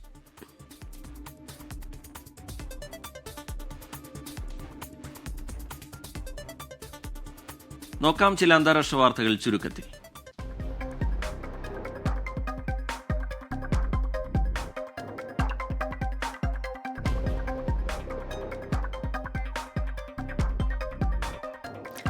ലൈസൻസില്ലാതെ സ്വകാര്യ പരിശീലന പ്രവർത്തനങ്ങൾ നടത്തുന്നവർക്കെതിരെ കർശന നടപടിക്ക് ഒരുങ്ങി ഒമാൻ തൊഴിൽ മന്ത്രാലയം. നേരിട്ടോ ഓൺലൈൻ വഴിയോ നടത്തുന്ന പരിശീലനങ്ങൾക്ക് ലൈസൻസ് നിർബന്ധമാക്കി. ശക്തമായ കാറ്റിനെ തുടർന്ന് UAE-യിൽ കടൽ പ്രക്ഷുബ്ധമാകാൻ സാധ്യതയുണ്ടെന്ന് ദേശീയ കാലാവസ്ഥാ കേന്ദ്രം മുന്നറിയിപ്പ് നൽകി. വൈകിട്ട് മുതൽ ശക്തമായ തിരമാലകൾക്ക് സാധ്യതയുണ്ടെന്നും മത്സ്യത്തൊഴിലാളികൾ ജാഗ്രത പാലിക്കണമെന്നും മുന്നറിയിപ്പ്. അക്വാ ബൈക്ക് വേൾഡ് ചാമ്പ്യൻഷിപ്പിന് വീണ്ടും ദോഹ ഒരുങ്ങുന്നു. ഒക്ടോബർ 30 മുതൽ നവംബർ 1 വരെ ഓൾഡ് ദോഹ തുറമുഖത്താണ് ചാമ്പ്യൻഷിപ്പ്. ദോഹ മറൈൻ സ്പോർട്സ് ക്ലബ്ബുമായി സഹകരിച്ച് സംഘടിപ്പിക്കുന്ന ടൂർണമെന്റ് 10 വർഷത്തെ ഇടവേളയ്ക്ക് ശേഷമാണ് ഖത്തറിൽ വീണ്ടും എത്തുന്നത്. പ്രവാസിയായ വീട്ടുജോലിക്കാരിയെ തല്ലിക്കൊന്ന് പൂന്തോട്ടത്തിൽ കുഴിച്ചിട്ട കേസിൽ കുവൈത്ത് പൗരന് 14 വർഷം തടവ് ശിക്ഷ. പ്രതിയെ മാനസിക പരിശോധനയ്ക്ക് വിധേയമാക്കിയ ശേഷമാണ് ശിക്ഷാവിധി. കുവൈത്തിൽ സ്വകാര്യ മേഖലയിൽ പുതിയ വിസ അനുവദിക്കുന്നതിന് ഓരോ തൊഴിലാളിക്കും ഗ്യാരണ്ടി തുക കെട്ടിവെക്കണമെന്ന വ്യവസ്ഥ റദ്ദാക്കി മാനവശേഷി സ്മിതി ആക്ടിംഗ് ഡയറക്ടർ ജനറൽ എഞ്ചിനീയർ റബാൽ അൽ ഒസൈമിയാണ് ഉത്തരവിറക്കിയത്.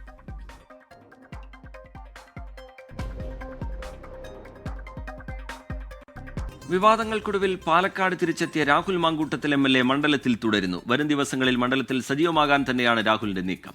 ഉന്നത നേതാക്കളുമായി ചർച്ച നടത്തിയ ശേഷം മാധ്യമങ്ങളെ കാണുമെന്നാണ് സൂചന. വിവരങ്ങളുമായി പാലക്കാട് നിന്ന് ആയിഷത്തുൽ ഷംനയാണ് ചേരുന്നത്. Shamna, very good morning. കഴിഞ്ഞ ദിവസം രാഹുൽ മാങ്കൂട്ടത്തിൽ മണ്ഡലത്തിലെത്തിയതും MLA ഓഫീസിലെത്തിയതും ഒക്കെ ആദ്യമായി കൊണ്ടുവന്നത് ഷംനയായിരുന്നു. ഒപ്പം തന്നെ ഇന്നത്തെ ഒരു പര്യടനമൊക്കെ എങ്ങനെയായിരിക്കും? കോൺഗ്രസ് MLA അല്ല രാഹുൽ മാങ്കൂട്ടത്തിൽ, പക്ഷേ കോൺഗ്രസ് നേതാക്കളുടെ പിന്തുണ രാഹുലിനുണ്ട്. എന്തായിരിക്കും കോൺഗ്രസിന്റെ ഒരു നിലപാട് തുടർന്നുള്ള ദിവസങ്ങളിൽ? Christina, Rijith, very good morning. നമ്മളിപ്പോൾ ഉള്ളത് MLA ഓഫീസിന് തൊട്ട് മുമ്പിലാണ്. ഓഫീസ് ഇപ്പോൾ തുറന്നു കിടക്കുകയാണ്. ഇന്നലെ രാഹുൽ മാങ്കൂട്ടത്തിൽ മണ്ഡലത്തിലെത്തിയതിനു ശേഷം അങ്ങനെ പൊതുപരിപാടികളിലൊന്നും പങ്കെടുത്തിട്ടില്ല. മറ്റ് നേതാക്കളെ കാണലും ഒക്കെയായി സ്വകാര്യ പരിപാടിയിലാണ് ഇന്നലെ രാഹുൽ പങ്കെടുത്തത്. ഇന്നും അത്തരത്തിൽ സ്വകാര്യ പരിപാടിയിലായിരിക്കും രാഹുൽ പങ്കെടുക്കുക എന്നാണ് വിവരം. അന്തരിച്ച മുൻ കോൺഗ്രസ് പ്രവർത്തകൻ മുതിർന്ന നേതാവ് PJ പൗലോസിന്റെ സംസ്കാരം ഇന്ന് നടക്കും. സണ്ണി ജോസഫ് അടക്കമുള്ള നേതാക്കൾ ഇന്ന് അവിടെ സംസ്കാര ചടങ്ങിൽ പങ്കെടുക്കാൻ എത്തുന്നുണ്ട്. അവിടെ രാഹുലും ഉണ്ടാകും എന്നാണ് വിവരം. ഒപ്പം തന്നെ അതിനുശേഷം പിന്നീട് ഉയർന്ന നേതാക്കളുമായൊക്കെ ചർച്ച നടത്തിയതിനു ശേഷമായിരിക്കും മണ്ഡലത്തിൽ തിരിച്ചെത്തുക. എന്തായാലും അവിടെ നിന്ന് നാളെയോടുകൂടി തന്നെ മണ്ഡലത്തിലെ മറ്റ് പ്രവർത്തനങ്ങളിൽ സജീവമായി പങ്കെടുക്കും. ഔദ്യോഗിക പരിപാടികളിലൊക്കെ പങ്കെടുക്കുമെന്നാണ് വിവരം. MLA ഓഫീസിലാണ് നമ്മളിപ്പോൾ ഉള്ളത്. ഈ വാഹനത്തിലാണ് ഇന്നലെ രാഹുൽ മാങ്കൂട്ടത്തിൽ MLA മണ്ഡലത്തിലെത്തിയത്. എന്തായാലും മണ്ഡലത്തിൽ തിരിച്ചെത്തിയ ഒരു MLA ആ നാടിന് ആവശ്യമാണ്. MLA നാട്ടിൽ തുടരണം. ഇത്രയും അധികം ഒരു ഇടവേളയ്ക്ക് ശേഷം തിരിച്ചെത്തുമ്പോൾ MLA സ്വീകരിക്കുക തന്നെയാണ് പ്രവർത്തകരും. ഇന്നലെ നമ്മൾ കണ്ടതാണ്, കോൺഗ്രസ് പ്രവർത്തകർ വളരെ ആവേശത്തോടു കൂടി തന്നെയാണ് രാഹുലിനെ സ്വീകരിച്ചത്. ഒപ്പം DCC പ്രസിഡന്റ് അടക്കം രാഹുലിനെ തള്ളി പറയുന്നില്ല, മറിച്ച് അങ്ങനെ ഒരു എതിർക്കേണ്ട ഒരു കാര്യമില്ലല്ലോ എന്ന നിലയിലേക്ക് പരിചയമുള്ളവർ തമ്മിൽ കാണുമ്പോൾ സംസാരിക്കില്ലേ എന്നൊക്കെയാണ് ചോദിച്ചത്. അങ്ങനെ ഈ കോൺഗ്രസ് നേതാക്കളുടെ അടക്കം ഒരു പിന്തുണ രാഹുലിന് ഇപ്പോൾ ലഭ്യമായി തുടങ്ങുന്നുണ്ട് എന്നാണ് വിവരം. ഒപ്പം തന്നെ രാഹുലിന് ആദ്യഘട്ടത്തിലൊക്കെ പാർട്ടിക്കുള്ളിൽ തന്നെ രാഹുലുമായി ബന്ധപ്പെട്ട വിഷയങ്ങളിൽ രണ്ട് അഭിപ്രായങ്ങൾ നമ്മൾ കണ്ടിരുന്നു. രാഹുലിനെ അനുകൂലിച്ചും തള്ളിപ്പറഞ്ഞും ഒക്കെ നേതാക്കൾ എത്തിയിരുന്നു. എന്നാൽ അതൊക്കെ ഒരു അനുനയത്തിലേക്ക് കാര്യങ്ങൾ കടക്കുന്നു എന്നാണ് മനസ്സിലാക്കുന്നത്. ഒപ്പം തന്നെ ഇപ്പൊ നമ്മളോടൊപ്പം ഉള്ളത് ഈ പ്രദേശവാസികളാണ്. ചേട്ടാ, ഈ 38 ദിവസത്തിന് ശേഷം MLA തിരിച്ചെത്തിയിരിക്കുകയാണ്. എന്താ പറയാനുള്ളത്? ഞങ്ങൾക്ക് പറയാനുള്ളത് MLA സംബന്ധിച്ച് വളരെ നല്ലൊരാളാണെന്നുള്ള ഞങ്ങളുടെ വിശ്വാസം. തെറ്റ് ചെയ്തിട്ടുണ്ടോ ശിക്ഷിക്കപ്പെടണം. പക്ഷെ അങ്ങനെയാണെങ്കിൽ ഈ എതിർക്കുന്നവരൊക്കെ ആലോചിക്കണം. ഈ പണ്ട് ഒരു ഇത് പറഞ്ഞു, തെറ്റ് ചെയ്യാത്തവരുണ്ടെങ്കിൽ കല്ലെറിയട്ടെ, അവർ ആലോചിച്ച് നോക്കട്ടെ. അയാളെങ്ങനെ തെറ്റ് ചെയ്തിട്ടുണ്ടെങ്കിൽ ഇപ്പോൾ ഇവരൊക്കെ വിളിച്ച് കൂയി പറയുന്നുണ്ടല്ലോ, തടുക്കല് എറിയില്ല, അതൊന്നും പാടില്ല എന്നുള്ളതാണ് വേറൊരു കാര്യം. അയാളെ സംബന്ധിച്ച് അത്തരക്കാരനാണെന്ന് ഞങ്ങൾക്ക് ആർക്കൊരു വിശ്വാസമില്ല. ഞങ്ങളൊക്കെ അയാൾ കട്ടക്കി നിൽക്കും അയാൾ കൂടെ. കാരണം ഇതൊന്നും ശരിയായ ഒരു നീതിയല്ല. അത്രയും അയാളെ ശരി. ഐഷത്തുൽ ഷംന വിശദാംശങ്ങൾ പങ്കുവെക്കുകയായിരുന്നു. മണ്ഡലത്തിൽ തുടരുന്ന രാഹുൽ മാങ്കൂട്ടത്തിൽ ഇന്നും സ്വകാര്യ സന്ദർശനങ്ങളിലായിരിക്കും ശ്രദ്ധ കേന്ദ്രീകരിക്കുക എന്നാണ് നമ്മൾ മനസ്സിലാക്കുന്നത്. വലിയ പ്രതിഷേധം ഇന്നലെ ഉയർന്നു വന്നതാണ്. ഇന്നും ഒരുപക്ഷെ സമാനമായ രീതിയിലുള്ള പ്രതിഷേധത്തിലേക്ക് BJP കടക്കാനുള്ള സാധ്യതയുമുണ്ട്. അനധികൃത സ്വത്ത് സമ്പാദന ആരോപണത്തിലെ വിജിലൻസ് കോടതി ഉത്തരവിനെതിരെ DGP MR അജിത് കുമാർ നൽകിയ ഹർജി ഹൈക്കോടതി ഇന്ന് പരിഗണിക്കും. മുഖ്യമന്ത്രിക്കെതിരായ വിജിലൻസ് കോടതി പരാമർശം നീക്കണമെന്ന് ചൂണ്ടിക്കാണിച്ച് സംസ്ഥാന സർക്കാർ നൽകിയ ഹർജിയും ഒപ്പം പരിഗണിക്കും. നിലവിൽ അന്വേഷണവുമായി ബന്ധപ്പെട്ട മറ്റ് നടപടികൾക്ക് ഹൈക്കോടതി സ്റ്റേ അനുവദിച്ചിരുന്നു. നിലമ്പൂർ മുൻ MLA PV അൻവറിനെയും കക്ഷി ചേർത്തിട്ടുണ്ട്.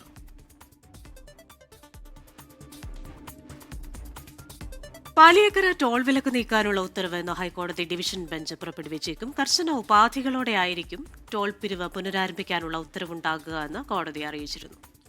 കഴിഞ്ഞ തിങ്കളാഴ്ച ഉത്തരവ് പുറപ്പെടുവിക്കുമെന്ന് കോടതി അറിയിച്ചിരുന്നെങ്കിലും മുരിങ്ങൂർ ഭാഗത്തെ മണ്ണിടിച്ചിലിനെ തുടർന്ന് നീട്ടുകയായിരുന്നു. ആൻമരിയ സണ്ണി വിവരങ്ങളുമായി കൊച്ചിയിൽ നിന്ന് ചേരുന്നുണ്ട്. ആൻമരിയ, ഈ ടോൾ പിരിവ് പുനരാരംഭിക്കാം എന്ന നിലപാട് തന്നെയാണ് കോടതിക്കുമുള്ളത്. പക്ഷേ സ്ഥിതിഗതികൾ വിലയിരുത്തുന്നതിനിടയിൽ ഉണ്ടായ ചില പ്രശ്നങ്ങൾ അത് ചൂണ്ടിക്കാട്ടിക്കൊണ്ട് വിമർശനം കോടതി ഉന്നയിച്ചതാണ് നേരത്തെ. പൂർണ്ണമായി അത് പരിഹരിച്ചതിന് ശേഷം മതി ടോൾ പിരിവ് എന്ന നിലപാട് കോടതിക്കുണ്ട്.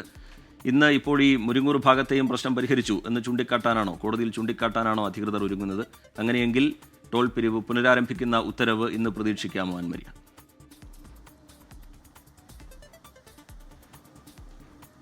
റിജിത്ത്, അങ്ങനെ തന്നെയാണ് നമ്മളും കരുതുന്നത്. ടോൾ പിരിവ് അത് പിരിക്കുന്നതിന് വേണ്ടിയിട്ടുമായി ബന്ധപ്പെട്ടുള്ള ഉത്തരവ് അത് ഇന്ന് പുറപ്പെടുവിച്ചേക്കും എന്നാണ് കോടതിയും അറിയിച്ചിരിക്കുന്നത്.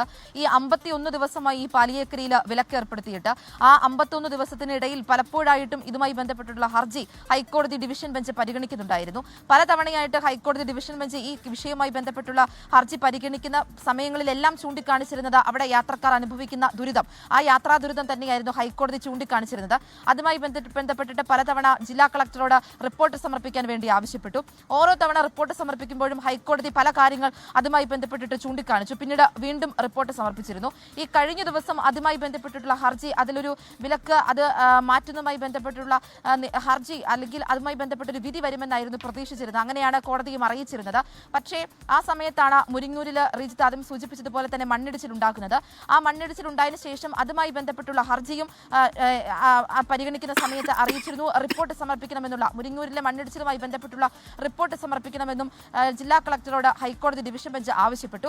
അതുമായി ബന്ധപ്പെട്ടുള്ള റിപ്പോർട്ടും ഇന്ന് ജില്ലാ കളക്ടർ ഹൈക്കോടതിയിൽ സമർപ്പിക്കും. അത് പരിശോധിച്ചതിന് ശേഷമായിരിക്കും ഇന്ന് പാലിയേക്കരയിൽ ടോൾ പിരിവ് പിരിക്കാനാവുമോ എന്നത് സംബന്ധിച്ചുള്ള വിധി വരിക. പക്ഷേ പിരിക്കാൻ വേണ്ടിയിട്ടുള്ള ഉത്തരവ് പുറപ്പെടുവിച്ചിട്ടുണ്ടെങ്കിലും അത് കർശന ഉപാധികളോടെ ആയിരിക്കുമെന്നും ഹൈക്കോടതി ഡിവിഷൻ ബെഞ്ച് അറിയിച്ചിട്ടുണ്ട്. റീജിത്ത്. ശരി, ആൻമരിയ സണ്ണി വിശദാംശങ്ങൾ പങ്കുവയ്ക്കുകയായിരുന്നു കൊച്ചിയിൽ നിന്ന്. ഹൈക്കോടതിയിൽ നിന്ന് ഇന്നൊരു പക്ഷേ ടോൾ പിരിവ് പുനരാരംഭിച്ചുകൊണ്ടുള്ള ഉത്തരവ് വരാനാണ് സാധ്യത. അതല്ല ഇനിയും പ്രശ്നങ്ങളുണ്ട് എന്നാണ് കളക്ടർ ചൂണ്ടിക്കാട്ടാൻ പോകുന്നതെങ്കിൽ, അറ്റകുറ്റപ്പണികൾ പൂർത്തിയായിട്ടില്ല എന്നാണ് ചൂണ്ടിക്കാട്ടാൻ പോകുന്നതെങ്കിൽ ഒരുപക്ഷെ അതിരൂക്ഷമായ വിമർശനം കോടതിയിൽ നിന്നുണ്ടാകാനുള്ള സാധ്യതയും നിലനിൽക്കുന്നു. കണ്ണൂർ ജില്ലാ പഞ്ചായത്ത് മുൻ പ്രസിഡന്റ് പി ദിവ്യക്കെതിരെ വിജിലൻസ് അന്വേഷണം ആവശ്യപ്പെട്ടുള്ള KSU നേതാവിന്റെ ഹർജി ഹൈക്കോടതി വീണ്ടും പരിഗണിക്കും. സർക്കാരിനോട് അന്വേഷണത്തിന് അനുമതി തേടിയതായി വിജിലൻസ് കഴിഞ്ഞ തവണ ഹൈക്കോടതിയെ അറിയിച്ചിരുന്നു. സർക്കാർ നിലപാടെന്ന് കോടതിയെ അറിയിച്ചേക്കും. കണ്ണൂർ ജില്ലാ പഞ്ചായത്ത് പ്രസിഡന്റായിരിക്കെ അനധികൃത ബിനാമി ഇടപാടുകളിലൂടെ സ്വത്ത് സമ്പാദിച്ചു എന്നാണ് KSU vice president Muhammad Shamas നൽകിയിട്ടുള്ള ഹർജിയിലെ പ്രധാന വാദം. ഹർജി പരിഗണിക്കുക ജസ്റ്റിസ് A ബദറുദ്ദീന്റെ ബെഞ്ചാണ്. MiG-21 വിമാനങ്ങൾ വിരമിക്കുന്നു. ചണ്ഡീഗഡ് എയർബേസിൽ വിരമിക്കൽ ചടങ്ങിന്റെ പൂർണ്ണ ഡ്രസ് റിഹേഴ്സൽ നടത്തി. നാളെയാണ് MiG-21 വിമാനങ്ങൾ വിരമിക്കുന്നത്.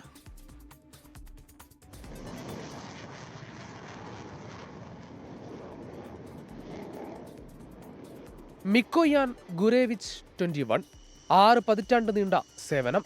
സോവിയറ്റ് യൂണിയനിലെ മിക്കോവിച്ച് ഗുരേവിച്ച് ഡിസൈൻ ബ്യൂറോ രൂപകൽപ്പന ചെയ്ത സൂപ്പർസോണിക് ജെറ്റ് യുദ്ധവിമാനവും ഇന്റർസെപ്റ്റർ വിമാനവുമാണ് MiG-21. 4 ഭൂഖണ്ഡങ്ങളിലായി ഏകദേശം 60 രാജ്യങ്ങൾ MiG-21 പറത്തിയിട്ടുണ്ട്. വ്യോമയാന ചരിത്രത്തിൽ ഏറ്റവും കൂടുതൽ നിർമ്മിക്കപ്പെട്ട സൂപ്പർസോണിക് ജെറ്റ് വിമാനം. 1963 MiG-21 ഇന്ത്യയിലേക്ക് എത്തുന്നത്. പിന്നീട് 800-ലധികം MiG-21 വിമാനങ്ങൾ വ്യോമസേനയിൽ ഉൾപ്പെടുത്തി.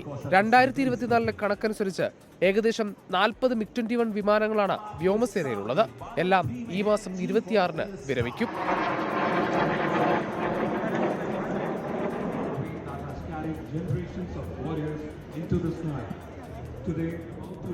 ചണ്ഡീഗഡ് എയർബേസിൽ നടത്തിയ വിരമിക്കൽ ഡ്രസ് റിഹേഴ്സലിൽ അവസാനമായി MiG-21 വിമാനങ്ങൾ ആകാശത്തെ പ്രകടനം കാഴ്ചവെച്ചു.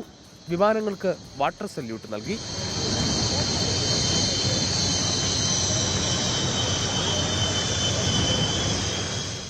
വൈകാരിക മുഹൂർത്തമെന്ന് എയർഫോഴ്സ് വക്താവ് wing commander Jaideep Singh. It is an emotional moment for everyone, all the pilots who flown, in fact for the Air Force, since MiG-21 has served for more than 6 decades. 1965-ലെയും 71-ലെയും യുദ്ധങ്ങളിൽ നിർണായകമായിരുന്നു MiG-21 വിമാനങ്ങളുടെ പങ്ക്. East പാകിസ്ഥാനിലെ എയർഫീൽഡുകളിൽ bombing നടത്തിയത് MiG-21 വിമാനങ്ങളായിരുന്നു. Indian വ്യോമസേനയിൽ എണ്ണത്തിലും ശക്തിയിലും സേവനകാലത്തിലും ഏറ്റവും കൂടുതലെന്ന് നിസ്സംശയം പറയാവുന്ന MiG-21 പറക്കൽ അവസാനിപ്പിക്കുകയാണ്. News desk 24. രാഹുൽ ഗാന്ധി ഉന്നയിച്ച വോട്ടുകൊള്ള ആരോപണത്തിൽ തെളിവുകളുമായി തമിഴ്നാട് യൂത്ത് കോൺഗ്രസ്. വോട്ടർ അറിയാതെ അവരുടെ ഫോൺ നമ്പർ മാറ്റി മറ്റുള്ളവരുടെ വോട്ട് ഡിലീറ്റ് ചെയ്യാനാകുമെന്ന ഡെമോ കാട്ടിയാണ് തെളിയിക്കുന്നത്. രാഹുൽ ഗാന്ധിയുടെ ആരോപണത്തിന് പിന്നാലെ കഴിഞ്ഞ ദിവസം വോട്ടർ ഐഡിയിലെ മാറ്റങ്ങൾക്ക് തെരഞ്ഞെടുപ്പ് കമ്മീഷൻ സിഗ്നേച്ചർ നിർബന്ധമാക്കിയിരുന്നു.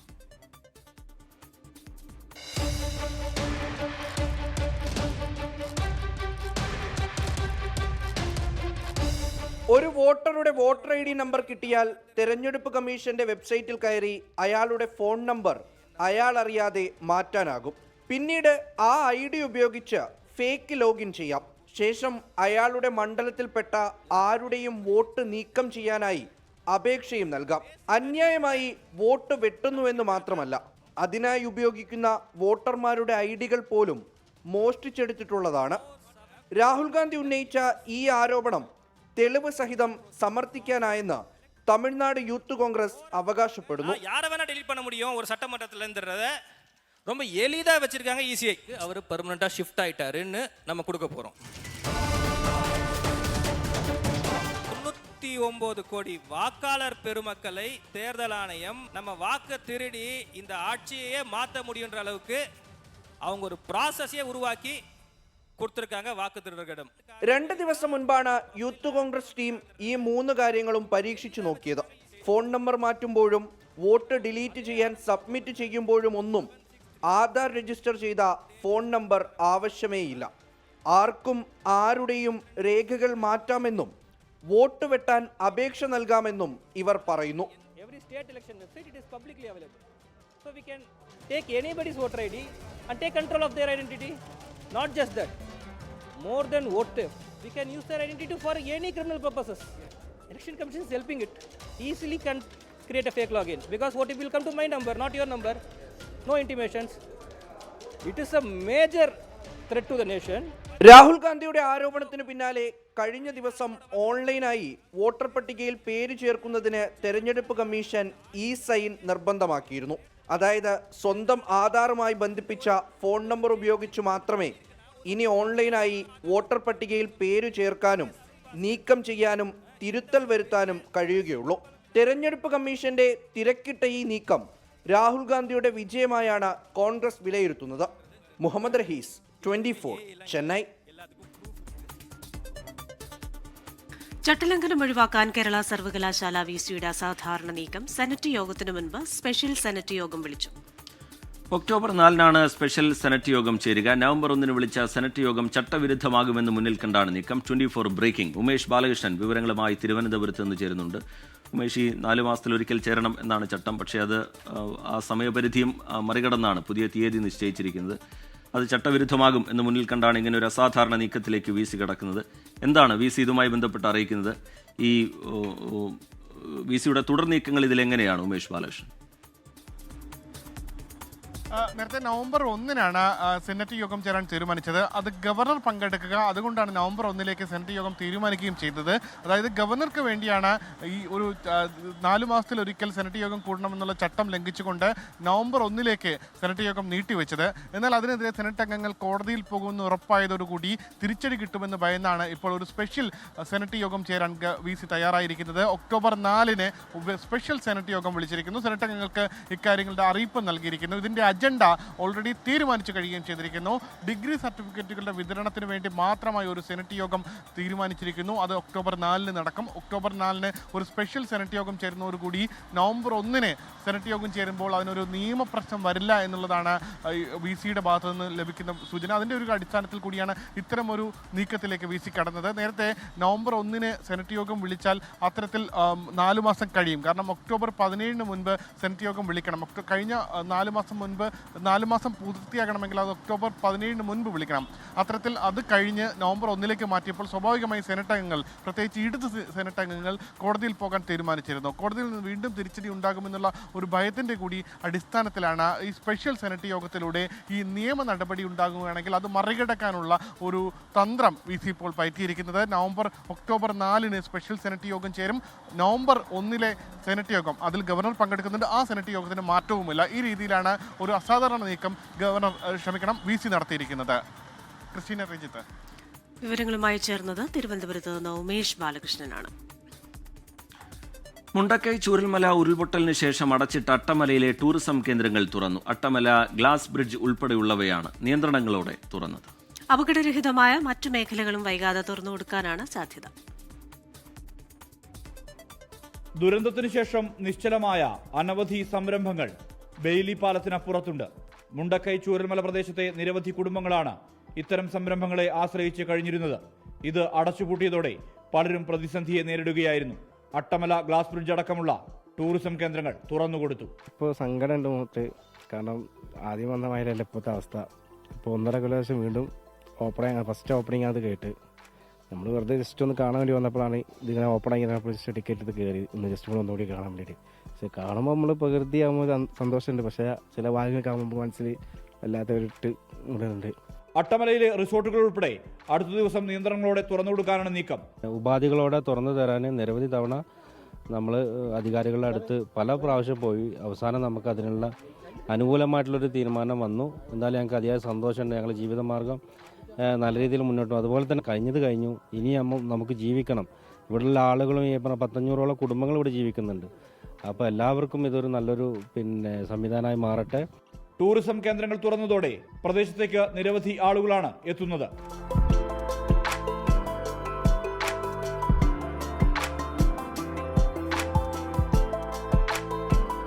നമ്മുടെ കേരളത്തിലും കേരളത്തിന് പുറത്തുള്ള മുഴുവൻ വിനോദസഞ്ചാരികൾക്കും ഇവിടെ വയനാട്ടിലേക്ക് വീണ്ടും കടന്നു വരാൻ ഈ ചൂരൽമല കടന്ന് ചൂരൽമല പ്രകൃതി ദുരന്തത്തെക്കുറിച്ച് പഠിക്കാനും അറിയാനും അതോടൊപ്പം പ്രകൃതിയെ നുകരാനുമുള്ളതായിരിക്കുന്നൊരവസരമാണ് ഇവിടെ ഉണ്ടായിട്ടുള്ളത്. ഇത് ഉപയോഗപ്പെടുത്തണം നമ്മുടെ മുഴുവൻ ജനങ്ങൾ എന്നുള്ളതാണ്.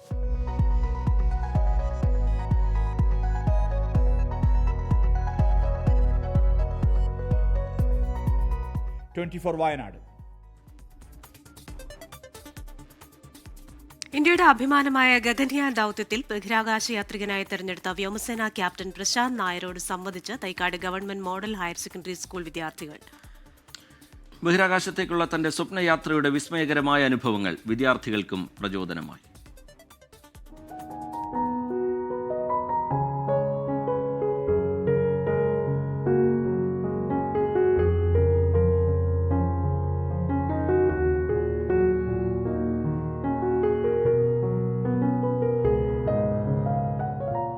ഇന്ത്യയുടെ ഗഗൻയാൻ ദൗത്യസംഘം ഗ്രൂപ്പ് ക്യാപ്റ്റൻ പ്രശാന്ത് നായരെ ആവേശത്തോടെയാണ് തിരുവനന്തപുരം മോഡൽ സ്കൂൾ വരവേറ്റത്.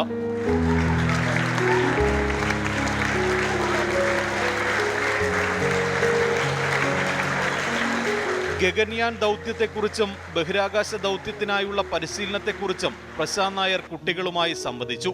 മോഹൻലാൽ പഠിച്ച സ്കൂളിൽ വരാൻ കഴിഞ്ഞതിൽ അഭിമാനമെന്നും ആദ്യ പ്രതികരണം. is also from this school, along with many other luminaries. So you all are already winners, and I am far away from a small village called Nemmara in Palakkad. We hardly travel down south. In my younger days, I never traveled south of Thrissur. And then now I'm coming here in Trivandrum. I can tell you, I have not gone and spoken in my own school, but I have come here now. It's my first talk. So that is the pull of Government Model School. So thank you once again for having me here.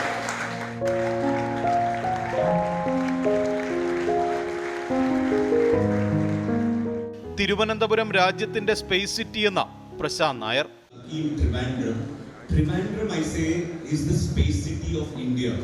So most of the rocket and components for the Gaganyaan mission, the capsule and many components of it, is being made here within and designed.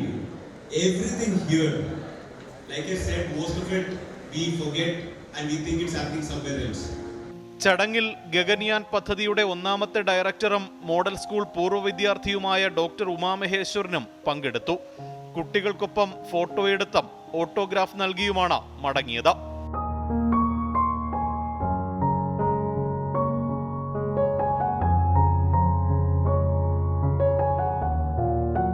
മാധ്യമങ്ങളോടും Prashant Nair നന്ദി പറഞ്ഞു. Thank you. We are proud of you. I am proud of all of you. Okay, sir. Thank you. Thank you.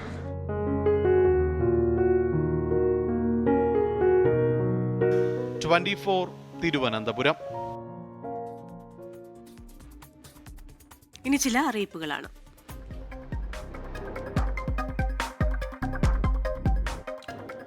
Kasaragod Paivalike Nagar government higher secondary സ്കൂളിൽ HST Kannada HST physical education teacher ഒഴിവ്. അഭിമുഖം ഇന്ന് രാവിലെ 10:30 സ്കൂളിൽ.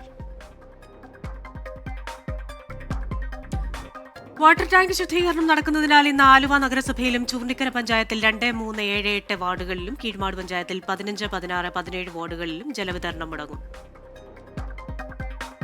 തദ്ദേശ തെരഞ്ഞെടുപ്പിന് മുന്നോടിയായി സംവരണ വാർഡുകൾ നിശ്ചയിക്കുന്നതിനുള്ള നറുക്കെടുപ്പ് ഒക്ടോബർ 13 മുതൽ 21 വരെ നടക്കും. ജില്ലാ കളക്ടർമാർക്കാണ് നറുക്കെടുപ്പ് ചുമതല. കേരള സംസ്ഥാന സാക്ഷരതാ മിഷൻ അതോറിറ്റിയിൽ അസിസ്റ്റന്റ് എഡിറ്റർ തസ്തികയിൽ ഒഴിവ്. കരാർ അടിസ്ഥാനത്തിലാണ് നിയമനം. വിശദവിവരങ്ങൾ വെബ്സൈറ്റിൽ ലഭ്യമാണ്. സംസ്ഥാന യുവജന കമ്മീഷൻ ചെയർപേഴ്സന്റെ അധ്യക്ഷതയിൽ വയനാട് ജില്ലയിൽ ഇന്ന് അദാലത്ത് സംഘടിപ്പിക്കുന്നു. രാവിലെ 11 മുതൽ കളക്ടറേറ്റ് കോൺഫറൻസ് ഹാളിലാണ് ജില്ലാതല അദാലത്ത്.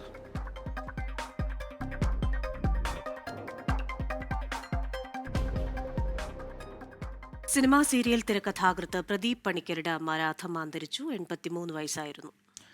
സംസ്കാരം ഇന്ന് വൈകുന്നേരം 3 മണിക്ക് കരുനാഗപ്പള്ളി താച്ചയിൽ ജംഗ്ഷൻ രാധാ നിവാസിൽ നടക്കും. സംഗീത നാടക അക്കാദമി പുരസ്കാര ജേതാവ് പരേതനായ NG പണിക്കരാണ് ഭർത്താവ്. രാജലക്ഷ്മി GR, പ്രസന്നൻ GR എന്നിവരാണ് മറ്റു മക്കൾ. പഞ്ചായത്ത് ഹെഡ് ക്ലർക്കായി രാധമ്മ സേവനമനുഷ്ഠിച്ചിട്ടുണ്ട്. കോഴിക്കോട് പേരാമ്പ്രയിൽ വായ്പാ കുടിശ്ശിക അടച്ചില്ലെന്ന് ആരോപിച്ചുള്ള ജപ്തിയെ തുടർന്ന് പ്രതിസന്ധിയിലായി കുടുംബം. കൂലിപ്പണിക്കാരനായ KM പ്രകാശനും വയോധികയായ മാതാവും ഭാര്യയും 2 മക്കളുമാണ് എങ്ങോട്ട് പോകുമെന്നറിയാതെ ദുരിതത്തിലായത്. മഹീന്ദ്ര റൂറൽ ഹൗസിംഗ് ഫിനാൻസ് ലിമിറ്റഡാണ് 5 സെന്റിലെ വീട് ജപ്തി ചെയ്തത്.